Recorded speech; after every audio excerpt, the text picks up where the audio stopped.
All in one குருமாவுக்கு தேவைப்படுற பொருட்கள் பார்த்திங்கனாக்கா வெங்காயம், தக்காளி. பாத்திரத்தில் எண்ணெயை ஊற்றிட்டு எண்ணெய் சூடானதும் வெங்காயத்தை எடுத்து போடுங்க.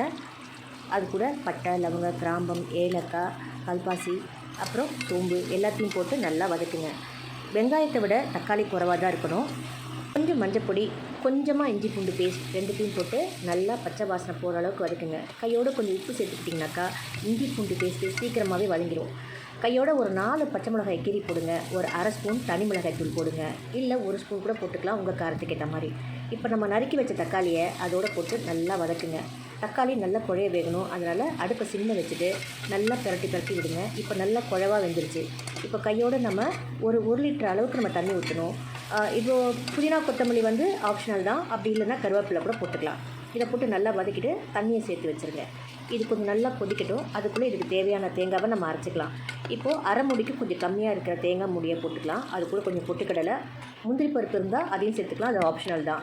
கசகசா இருந்தாலும் சேர்த்துக்கலாம், அதுவும் ஆப்ஷனல் தான். இப்போ அரைச்ச தேங்காயை அதில் போட்டுட்டு குழம்பு நல்லா ஒரு கொதி வரும்போது கொஞ்சமாக கரம் மசாலா போட்டு இன்னும் நல்லா கொதி வந்ததுக்கப்புறம் இறக்கிடுங்க. இப்போ ரெடி. இட்லி, தோசை, பூரி, சப்பாத்தி, இடியாப்பம், சோறு, பிரியாணி எல்லாத்துக்கும் ஏற்றது. ஒரு தடவை செஞ்சாலே அடிக்கடி செய்வீங்க. ஈஸியாகவும் இருக்கும், டேஸ்ட்டாகவும் இருக்கும்.